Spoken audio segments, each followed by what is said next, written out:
We will reconvene the September 10th meeting of the Board of County Commissioners.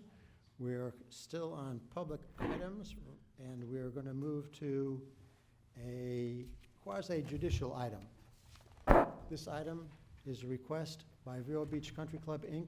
for a major site plan and special exception use approval for a fitness center, pool, and tiki bar snack bar as part of an existing country club and golf course to be located at 830th Street. This is, for the audience, a quasi-judicial proceeding, so we have a slightly different format from most of our votes. The parties to the proceeding are Indian River County and the Vero Beach Country Club. At this point, I'll ask if there are any commissioners who have anything to disclose via ex parte communications, site visits, or independent investigations, and I'll begin with Commissioner Fletcher. None that I know of, sir. Mr. Chairman, week and a half, 2 weeks ago, I was actually playing golf out there at the country club, and we went by where the 9th hole used to be, where they're doing the site work, so there's a lot of dirt and construction stuff going on, but I didn't realize at the time that's what they were doing, so I don't think it will impact my decision-making here. Thank you, and I have none that I know of. Commissioner Adams? None. Commissioner Zork is not here, he's absent. So we will now ask that each commissioner confirm that they have an open mind and are able to base their decision on the evidence presented in applicable law. Commissioner Adams? Yes. For me, yes. Commissioner? Can and will, or yes, or whatever appropriate. I get confused. I can and will. Very good. Just a point of reference, is Commissioner Zork absent Commissioner Zork is absent from this time forward? from this time forward, correct? He had to go to a meeting. I just want it clarified. Okay, thank you. At this time, we will now open the public hearing. And I will now ask the clerk to please swear in witnesses who made testimony. So if you even think you might say anything about this in the public, please stand and be sworn in. You swear or affirm to tell the truth, the whole truth, and nothing but the truth? At this time, we're going to have the presentation by the county staff. Gentlemen? Thank you, Mr. Chairman. Scott Rodriguez, Senior Planner, will be making a presentation on this item. Thank you. Thank you, Roland. Thank you. Good morning, Mr. Chair, members of the board. For the record, Scott Rodriguez with the Planning Division. The item before you is Vero Beach Country Club request for major site plan and special exception use approval. The special exception use process requires a review of the project for appropriateness and compatibility, general criteria for special exception uses, specific land use criteria for a golf course and country club, and 2 public hearings, which this will be the second public hearing.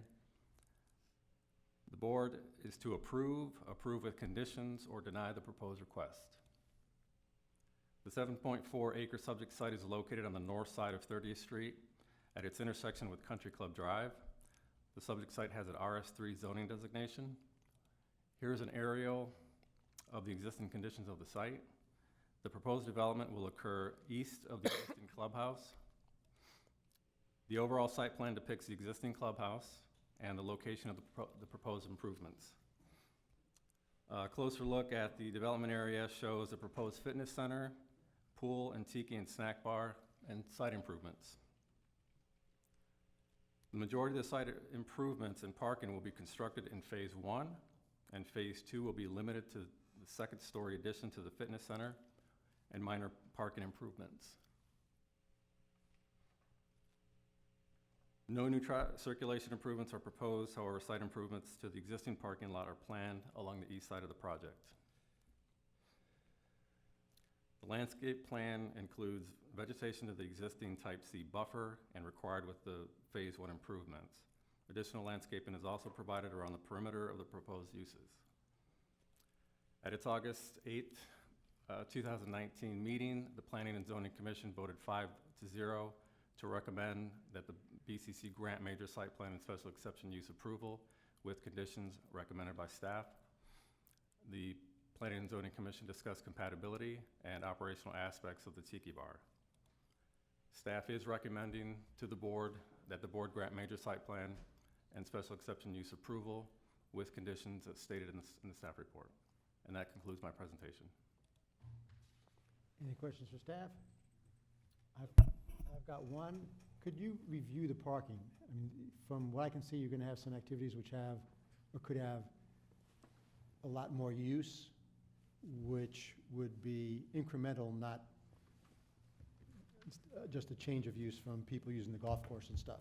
So if you could maybe bring up the schematics and discuss the additional parking a little bit. I can indicate that the proposed parking in Phase 1 is going to be 197 spaces. Is that additional parking or just the parking that's there? And the reason is, I mean, that one parking lot that's shown in the schematic is often full, and they have overflow parking across the street and in a couple other areas, but Correct, and the parking is cumulative based on the use, so there's additional parking added for the, for the fitness center. So that's rolled into the parking calculation for the overall cumulative total. so how many parking spots then are there now, and how many will there be after this is done? I'm gonna- Because all I caught during the presentation were the future Phase 2 parking spots over towards the west, and that looks like maybe 5 spots. Correct. But if you have a pool and a fitness center that's busy, during some busy times, that's going to be a lot more than 5. During Phase 1, you're going to add 49 spaces. Okay, and where will they be? Is it an extension of the existing parking lot to the east, or where? Correct. And with the graphic, the shaded area is additional pavement driving area. So through basically a reconfiguration, the grass spaces, additional parking spaces will be added. The ones that are shaded over near the clubhouse are the Phase 2 spaces. And in the staff report, item number 8 talks about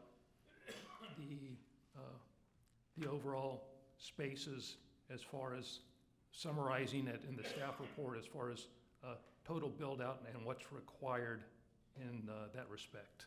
So there's a little table under item 9 that gives you the breakout for the parking summary. But do you have a slide which shows physically where they'd be located at the country club? Correct, primarily to the north and to the east of the existing parking. And we don't have a before and after graphic that really clearly depicts the added parking. But I thought that the parking that's there, well, the parking that begins just below the proposed pool area, I thought that was existing parking now. Those 3 rows of parking. I think if you look at the overhead graphic that's before you now, should be on your screen. If you look to the right or to the east, you'll see the gray area. You also see some dotted areas, which looks like, Okay, so I And see the gray area, but that looks to me like it's, and then to the east of that, there's some. so there's the dotted area Dotted to, areas that are parking lots, space. so that looks like 2, 4, 6, 7, maybe 10 or 12 spots. Right, and then also you would look to the very left in the gray area, And that's 5. right. So that's 15, but I thought you'd mentioned significantly more spots than that. The new parking, again, is going to be a total for build-out would be 54 new parking spaces. 54? Yes, Okay. that would be phases 1 and 2. Okay, Phase but 1 is going to be 49, and Phase 2 would be the addition of those near the existing clubhouse. and the project engineer is here, he can, Okay, because I don't Better understand yet re-describe. where they would be physically located. That's what I'm trying to get at. he can probably better describe Name and how address the for the record, please. relocation works. Good morning, Commissioners. George Simons, Carter Associates, engineer of record for the project. I don't know if I can point to this or.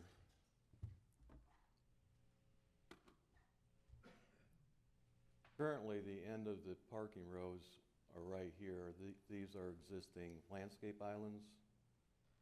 So we're paving over that landscape island and extending the parking lots to the east.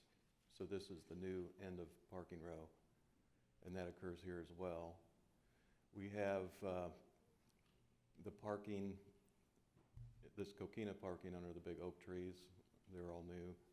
And we have re-striped some of these parking spots down here into compact spaces to generate more spaces for the same amount of area. Okay, that helps. Do you have an idea of how many of those Kekina parking spots there are? I'd have to get out my larger plan and read them. Just based on the number of tire stops, it looks like there's about 13, as I'm seeing it. About right. Okay, so that gives us about 29 plus the compact spots, which seems to be maybe another 5 or 6, so roughly 35, but that's still short of 54. If we had extra ones, we had more than we needed before this project came along, Okay. as far as the codes go. And so part of the extra that we needed was were already there, and then we did these changes to the parking lot to gain the balance that we needed. Okay, again, that helps. I mean, I'm just bringing this up because I'm not a member of the club, but I'm a member of an organization that meets there once a month. And when that organization meets, all those spaces are filled. And just want to make sure that this issue has been addressed ahead of time. Because again, this is in a residential neighborhood or adjacent to residential neighborhood. And this is the type of thing that we will be getting the phone calls about if the parking isn't available. So, thank you. Go on. Any other questions by the commissioners? If there aren't any, are there any questions by the Vero Beach Country Club of staff's presentation? No, sir. Thank you. Then I'll ask now if you'd like to make the presentation for the Vero Beach Country Club. Well, what we're doing is adding additional amenities for existing members. The private club industry is changing a little bit how the membership is being used, where years and years ago when this was first started, it was traditionally a man's club and there didn't need to be amenities for family members. And as we're getting into this, two jobs in every household and so on, to keep members interested in joining our club, to keep it going, we're trying to put in amenities that would attract the younger people, the wives and the kids. Thank you. Any questions of the Vero Beach Country Club presentation? Staff, any questions? There being none, thank you very much. This time I'll ask if there's any input from the public. Anybody from the public wish to speak on this? There being none, I'll ask if there's any final presentation by the staff. Any final presentation by Vero Beach Country Club? There have been no documents presented, so we have no issue with it being presented to the clerk. And I will note for the record that the county staff agenda items are automatically admitted into evidence unless there's an objection. And at this time, I will close the public hearing. Commissioners. Chairman, go ahead and move staff recommendation to Second. approve the special exemption use, We have the motion to approve by Commissioner O'Brien. the major site plan, I'm sorry. Motion by Commissioner O'Brien, second by Commissioner Flesher. Any other discussion? All in favor? Aye. Any opposed? Issue passes 4-0 for staff recommendation with Commissioner Zork absent. Thank you very much. We will now move to public notice items, and I'll ask Mr. Reingold if he'd read the 2 items, please. Thank you very much. We have 2 public hearing items coming up. The first will be on September 17th. This is the county-initiated request to update the text of the capital improvements element of the county's comprehensive plan to modify certain concurrency requirements and to update the transportation element to modify certain transportation level of service standards and to remove and replace outdated text, data, and maps. We additionally have another public hearing scheduled for September 17th, 2019. This will be Edison Vasquez's request for abandonment of a 5-foot wide portion of a 70-foot right-of-way for 24th Street adjacent to Lot 1, Block 5 of the Healthland subdivision. And with that, those are the 2 agenda items scheduled for September 17th for public hearing. Thank you very much. And thank you very much. Next up is a Hurricane Dorian update by the county administrator. All right, thank you, Mr. Chair. Good morning, Commissioners. Want to give a brief update on Hurricane Dorian, but I think to get us started out, I'm going to ask Chief Stone to come down and give a basic rundown from his side, and then I'll have some follow-up comments. Thank you. Welcome, Chief Stone. Good morning, Commissioners. Thank you. I wanted to just kind of go through some of the actions that we took through this entire event, bring you up to speed on some of the stuff that I did that you didn't know about, and some of the stuff Jason doesn't even know about. We went through this entire event with a group of individuals. All of them stood up, did their job, did it well. I have one group that I'd like to point out specifically, and I hate to do that because everybody did such a great job in coming together, but the folks that actually manned the volunteers and the staff that manned the Citizens Information Line just did a tremendous job. They had to deal with some frustrated folks. Some of those folks made it to me, and there was one that I wasn't very pleasant with, and he wasn't very pleasant with me, but we managed to move on and keep things going. But they were actually the lifeblood of the organization from the standpoint of getting the information to the citizens as they called in and tried to give them good data. I'd like to go through. We can go ahead and run the data of Hurricane Dorian. I always mess it up because my wife's name is Dory, and they're both hurricanes in their own right. We had this track that was You're going to pay for that, you know that. Yeah, I know. Careful, Chief. I'm going to pay for it dearly, I understand. Yes. We had this track that was actually flowing along, and we thought we were in pretty good shape, and then about Friday morning, I get a call from the National Weather Service and the state office, and they said, we got bad news for you. Oxygen got sucked out of the room at the 11:30 briefing. Everybody kicked into high gear, and then this is the actual track as it went by the coast and went by the entire state of Florida up through the North Carolina area and then up to Halifax and Nova Scotia. There are a few things that I would like to go over that we actually did in preparation for the storm, and some assets that we ordered up and what we've done with those assets as they came in. One of the first things that we did, realizing that the public information is always a challenge, and I thank Major Flowers for what he did through this entire event. He's tied in with every social media that you can have, and also did the press releases for us, and I thank him for his efforts. But we did order up 2 additional public information officers. On Thursday, we got one of those Friday morning. He came in from the Jacksonville area, so Jacksonville Fire Rescue. After about 5 or 6 hours, realizing that Jacksonville was probably going to be in the sights, we released him, sent him home so that he could go do his job in Jacksonville. We never did get the second one, but we didn't need it because we had some folks that stepped up and gave Major Flowers a hand. We ordered 2 semi-loads full of water, bottled water, and those have been distributed throughout the community.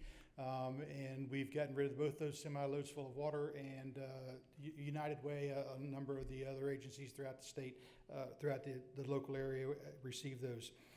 We had a problem with the generator at the Fellsmere area, and we weren't sure if we were going to be able to get that shelter generator up and running. So I ordered an additional 100K generator to have on standby. We did get the parts in. School board got that installed. The Fellsmere generator came back up online, and we did have an extra 100K generator, and we've released that resource. We ordered CERT liaison, both with the state and the federal government. FEMA, they were both embedded into the EOC and were of great help for us as we went through the process. Because of some some cutbacks in public health, and we relied on them so much for the special needs shelter manning, I ordered up an additional 20 nurses, 20 additional clinical staff, and 4 respiratory therapists to actually help us man the special needs shelter. They came in from all over the country, and that was a state resource that was greatly appreciated, and we used those through the entire opening of the special needs shelter. By the way, we did have 141 patients in the special needs shelter, plus 47 caregivers that came with those folks. That operation went very smoothly, and we appreciate the help from the outside staff. We ordered 1 refrigerator truck and two semi-tractor trailers for storage and to move stuff across the county when we needed to. I've also released both of those resources. Just to be on the safe side, we ordered up from the state 50 additional chainsaws and put the Division of Forestry chainsaw crews on standby in case we needed them. Those resources were received, distributed out through the county, and we still have those. I ordered 10,000 MREs just in case we needed them. We looked like we were going to get hit. Those 10,000 MREs have been released, and actually the state gave them to us, told us to get rid of them however we wanted to. So we sent the vast majority of those have been sent to relief agencies that are going to the Bahamas, and most of those have already landed in the Bahamas. And we also gave an awful lot of them to the Cleveland Clinic, and they're sending crews over there now, and went with the Cleveland Clinic also. We ordered an American Sign Language interpreter. That did not arrive on time to help us with the press releases and the visuals that we did. Florida Department of Transportation, we had requested a liaison and had them embedded into the EOC with us. We ordered a bunkhouse. For those of you that haven't had the opportunity to spend a couple of nights in the EOC, you'll know why I ordered the bunkhouse. We did cancel that, of course. A volunteer reception center team, we ordered that and canceled that team. They were mobilized, ready to move to us, and we canceled that team. I did order a BLS strike team of ambulances to embed with us just in case we needed them. We would if we had a basic life support transport to a hospital, we would transfer that patient to that BLS transport unit and leave our ALS units available to handle more calls, but we did cancel that. We also ordered an Army Corps of Engineers Blue Roof team just in case we needed them. We canceled those resources. Worked with the National Guard. We had an engineering unit that was embedded, representatives embedded with us, and we had them available for road clearing and also for pod management. And we still have one open mission, and that is the joint PDA for the beach erosion, and that's still ongoing, and we're still trying to get that wrapped up. We sheltered a total of 640 people in our general population shelters, and in our pet-friendly shelter, we had 47 people and 51 pets. We did have some offshore wave heights of almost 16 feet that were recorded on an offshore buoy, and we were very fortunate. We appreciate all the help that we got. I cannot individually thank everybody that was there. I'm sure I would leave somebody out, and I don't want to offend everybody, so I want to thank everybody that gave us a hand, and it is greatly appreciated. Currently, our Cat B is sitting at about 1.3 million, a little over that, and we're going to continue to try to capture those and make sure we get our declaration from there. I want to remind everybody not to let your guard down. We are at the peak of hurricane season. We've got tropical wave that's going to come over us this weekend, and we've got another tropical storm that's probably going to crank up and start heading this way by midweek and continue to move toward the state, toward Florida. There's 8 active waves and storms that they're currently monitoring right now. So everybody, please take your shutters off, but remember where you left all the bolts and screws, and be sure that they're available to put back on. But please take your shutters off. Jason, turn it over to you. All right, thanks, Chief Stone. So obviously a lot of activity going on there.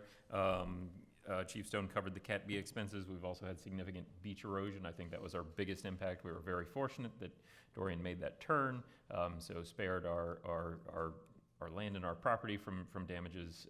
However, we did experience a significant amount of beach erosion. Our preliminary estimate, now this is a rough estimate, is about $7 million worth of beach loss. We are pursuing that as well.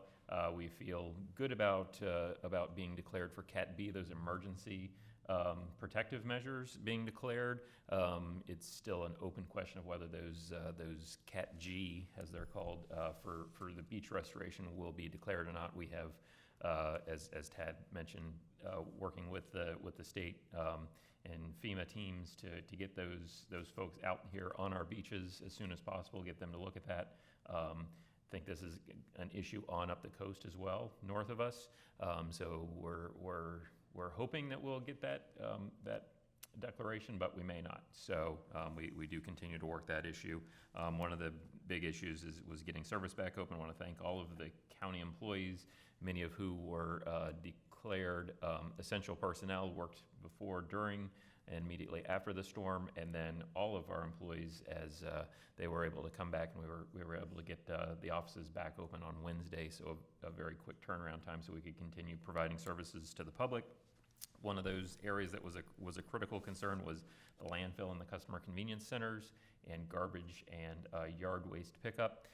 We had made the decision to close the landfill on Sunday around about Thursday, and that was the right call at the time based on the information we had. Of course, as everyone knows, the hurricane slowed down a bit. So we had some people asking why we had the landfill closed on Sunday.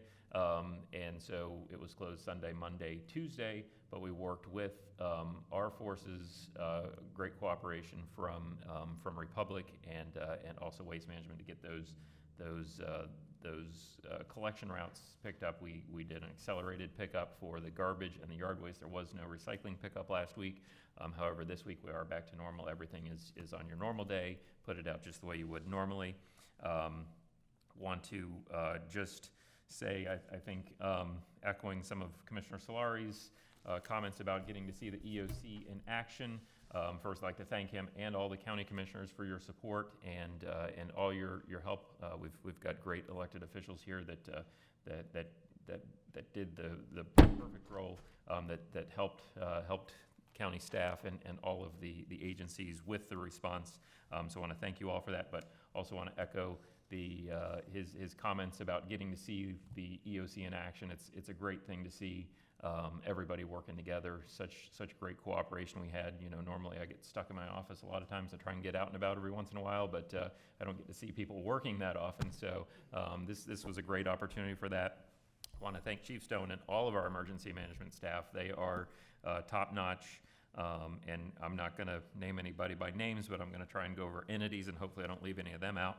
But our cooperation with our municipalities was great.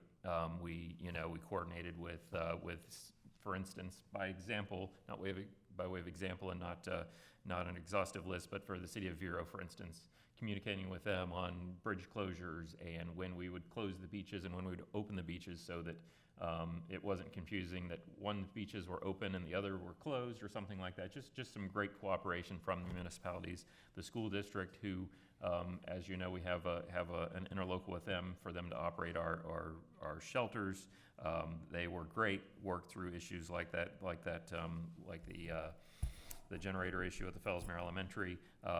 Nonprofits that helped out. DEM. The Florida Department of Emergency Management. I would say that I've been through about 6 storms now. DEM's response has improved significantly by light years from 2004, I'll say. Their capabilities and their support to bring us those outside resources, like the team to help out with the special needs or the 100K generator. I can remember in 2004 asking for that stuff, and you're going to get it. It's coming, and we didn't know when, and 5 days go by and we still didn't have it. But DEM was great and provided us the resources we asked for. Governor DeSantis, I think, did a great job of leadership and supporting the DEM, and I think they followed the role. And I heard them articulate this, that the disasters and emergencies are locally managed and state supported, which is quite refreshing, as that's what it says in statutes. Hasn't always worked that way sometimes from some folks, but the Florida Department of Emergency Management and Governor DeSantis were great on this. We were in constant contact with Senator Mayfield and Representative Grawl as well, so we had tremendous cooperation from all of the partners there, and everybody comes together to make this work. And I mentioned state, but health department just did a tremendous job as always. But with that, I'll stop talking, and if you guys have any questions, we're just very fortunate that Dorian turned away, but I felt really great about how prepared we were should we experience something worse than we did experience. So thank you. Jason, I'd like to thank you and the chief for not only your report today, but for your work during the event. It's very much appreciated. Any questions for either? I think just ditto to your earlier comments when you opened the meeting and what you just said. The EOC folks did a great job. Very proud that our people respond like that and come together and things like this. So good job. Great. And with that, we'll move on to the next item, which is County Attorney's Matters, acquisition of right-of-way for Phase 2 of 66th Avenue improvements from Paul and Renee Thompson at 7125 66th Avenue. Mr. DeBraw, welcome. Thank you, Mr. Chairman. Bill DeBrawl on behalf of the County Attorney's Office. Today we have an acquisition of a right-of-way parcel along 66th Avenue. The parcel belongs to Rennie Sue and Paul Thompson. It's a 1.09 acre parcel. The county needs 0.63 acres for the 66th Avenue Improvement Project. The parcel is located, as you can see, just south of 73rd Street on 66th Avenue. The property is zoned agricultural, up to 1 unit per 5 acres. It is improved with a 2-bedroom, 2-bath, single-family residence. The property has been in the Thompson family since 1954, and they have resided on the property since 2005. As I said, we need to acquire better than half, about 58% of the property, 0.63 acres, leaving a remainder of 0.46 acres. As you can see, on Exhibit B, the entire house will be taken in the take. Everything in the lower part that you can see there will be involved in the take. We had a settlement conference with the Thompsons and their attorney, Mr. Spirica, and I earlier this year. The Thompsons expressed a desire to stay on their property and inquired if the 2 adjacent parcels on either side that you can see here would be available for an exchange. The one parcel to the south is the old O'Neill parcel. We purchased that back in 2009 from Mr. O'Neill for $255,000. That was improved with a small single-family residence that was leased back to Mr. O'Neill for a brief period of time. After that lease terminated, we went ahead and demolished the house. There's a remainder there that exists of 0.26 acres as far as the remainder to the west. On the north side is the Hernandez property. We bought that parcel from Mr. and Mrs. Hernandez back in 2006 for $338,000. Again, there was a short period of a lease back to the Hernandezes. After that lease expired, the property was demolished because there was a single-family house on there as well. The remainder there was 0.35 acres after the right-of-way take was removed. So putting the Hernandez and the O'Neill property with the remainder for the Thompsons, it restores the property to 1.07 acres, which is just 2/100ths of an acre smaller than what they have now. The terms of the agreement that we reached as far as the settlement and purchase agreement that you have there in your backup is that the Thompsons will have a period of 12 months to remain on the existing property. They are planning on rebuilding further to the west, and we would also have one period of a 30-day extension in the leaseback agreement for $1 a month for those 12 or 13 months needed. At the time of construction of 66th Avenue, the county or the county's contractor, will install a 14-foot driveway at the parcel in compliance with all county codes. The reason we like to install the concrete driveway is because at that intersection, if we would not put a driveway in at the intersection of the roadway and the right-of-way, you'll have a drop-off. It will have that continual wear from the cars that will be coming in and out of the property, and you'll just have a drop-off in the road that will just require more and more maintenance. As always, we take a look at the surrounding properties. In this one, it looks like on the one hand, we bought the parcel for $255,000 on one side. We bought the other parcel for $338,000 on the other side. This lands about toward the lower end of the scale at $275,000. The other costs involved in this matter would be the costs incurred by the Thompsons of $13,610 and an attorney fee of $41,250, leaving a total purchase cost of accumulation or cost to purchase in this matter of $329,860. Staff's recommendation is to go ahead and approve the purchase and sale agreement, authorize the chairman to execute that purchase and sale agreement and any deeds necessary to convey the two other O'Neill and Hernandez parcels to the Thompsons. If there are any questions, I'd be happy to try and answer them. Thank you. Any questions, Mr. Dubois? There be none? I have no questions, but I have some comments. Well, comments then. Okay, thank you. Commissioners, it's well known that I've been opposed to a lot of these right-of-way purchases for a time now. After the last one, I had a local appraiser look at the appraisal we got, and he identified a lot of things that these hired appraisers are doing.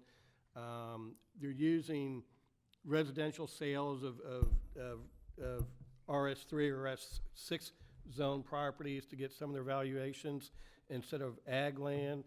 The only ag comparable sale they used was one by Florida Power and Light, where they had to purchase a parcel to connect their solar farm to the transmission line, and this was kind of a forced sale, not really a arm's length. And if you look back at the purchases of FP&L of the other land they did voluntarily, they were only paying $7,000 to $8,000 an acre. So these appraisals seem to be skewed to the very high side. When they calculate their damages, they're factoring a cost to fill the entire site, which if you're at 1 unit per 5 acres and you're building a house pad, you're not going to put fill over the whole 5 acres. You're going to put the house pad and driveway. Same with landscaping. Instead of just landscaping around the home, they're landscaping the entire 5-acre parcel.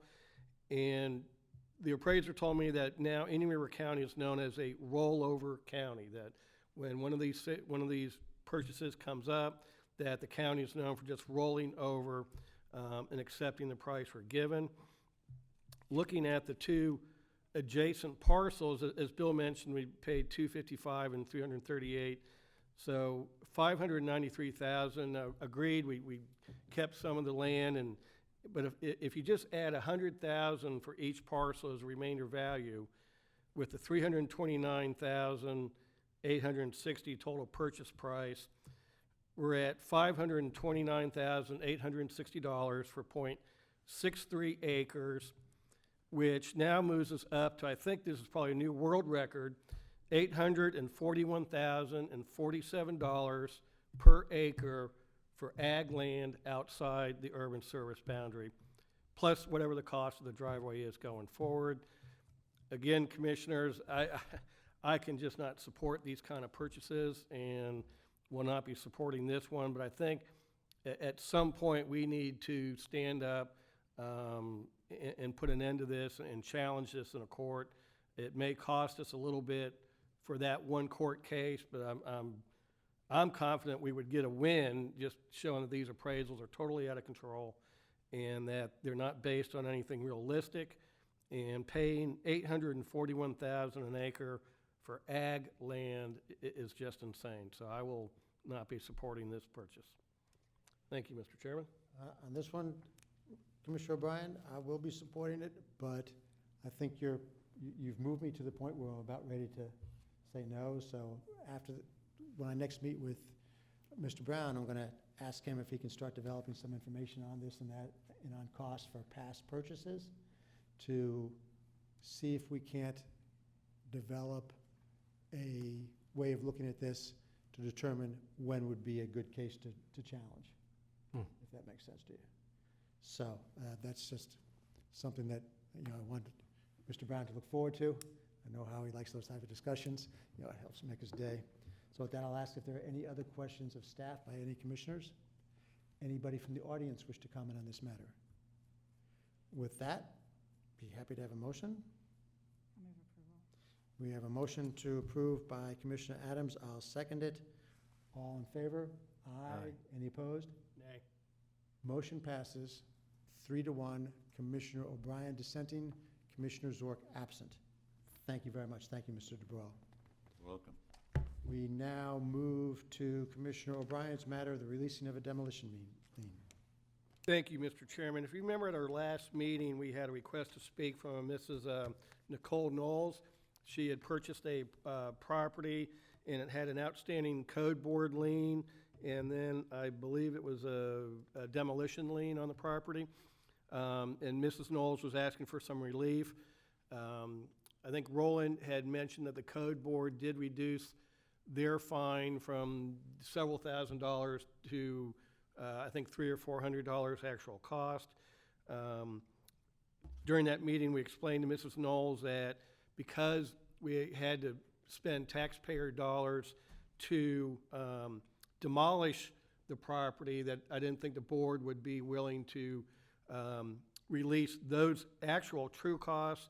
But what I'm asking for the board to consider here today is to waive the interest and penalty charges on that particular demolition lien. And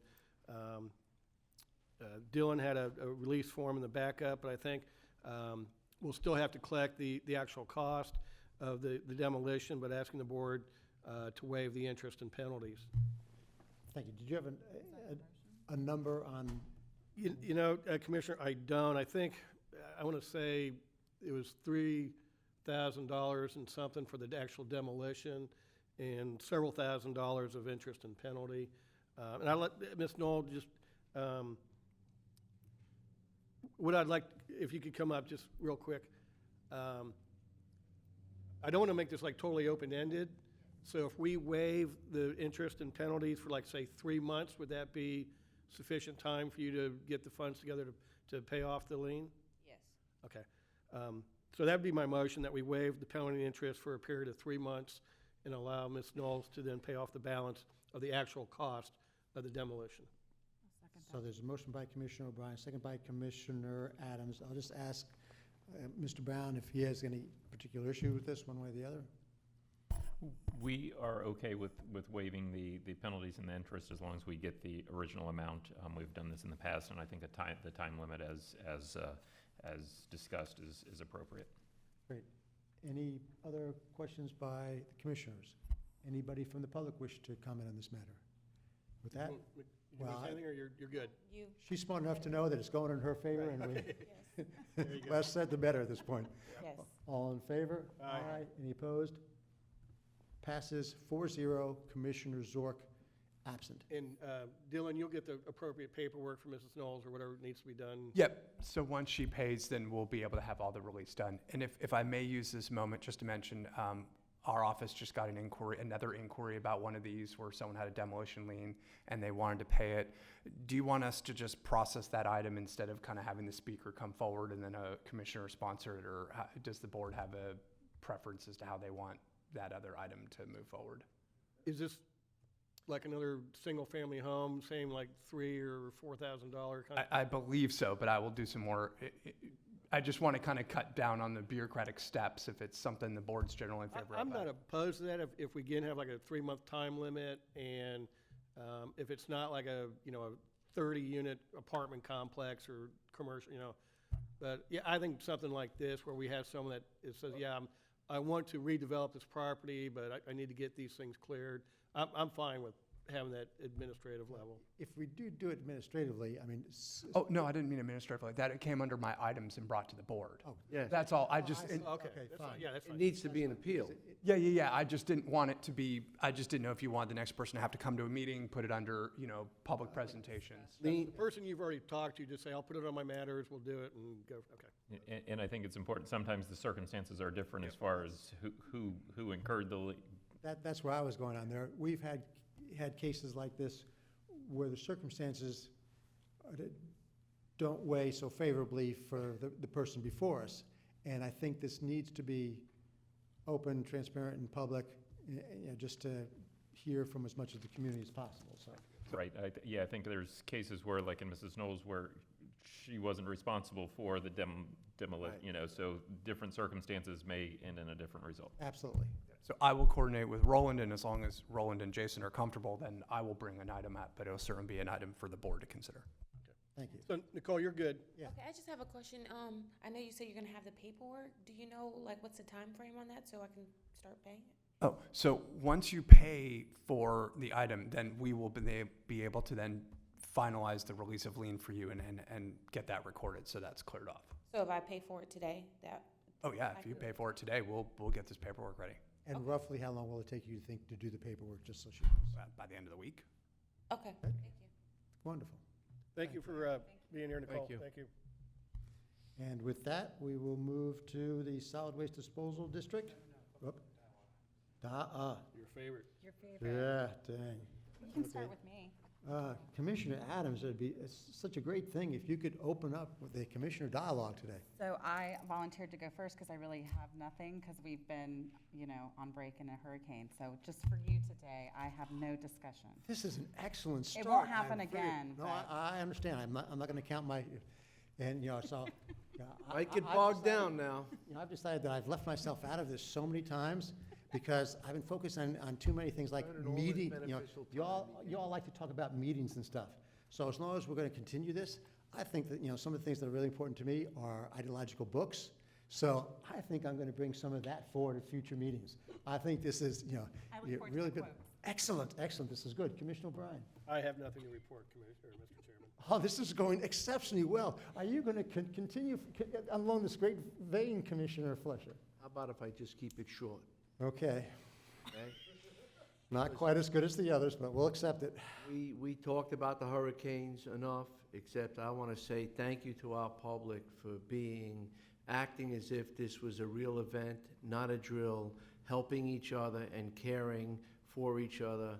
We saw a lot of it, so thank you very much. And with that was the best public discussion section we've had. We can now And, move on to special. No, no, I have one other. Move staff I recommendation. was absent.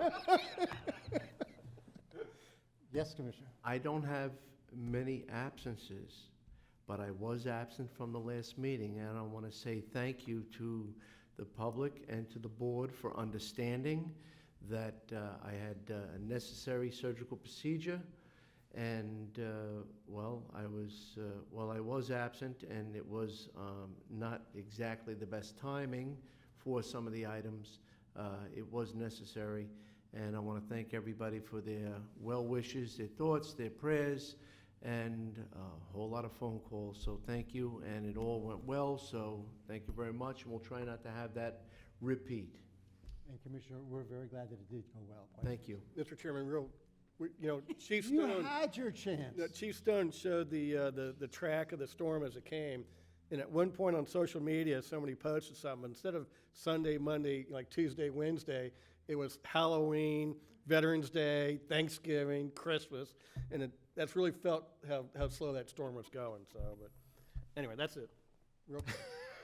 Special District and Board, Solid Waste Disposal District, 12th Amendment to Republic Services. Move staff recommendation. Second. We've got the motion by Commissioner O'Brien, the second by Commissioner Adams. Any discussion? Anybody? Yes, I did get one email from a gentleman, and Jason referred to this earlier about when we closed the convenience centers in landfill, and I got one email from a resident who was complaining, hey, the sun's shining, why are they closed? And I responded back just saying, hey, they need to be closed down so they can secure the site, they need to clean it up, they need to get it ready, and then they need to be prepared for post-storm activities. So I know, it might have inconvenienced a few folks, but I think we did the right thing to make sure that those things were cleaned up and ready to go post-storm. And you just can't predict the speed of these things. And so it may have been a little early, but at the time the call was made, I think it was the right call and the right plan. And so I think we did the right thing. That's all. And with that, I'll do the right thing and adjourn this meeting.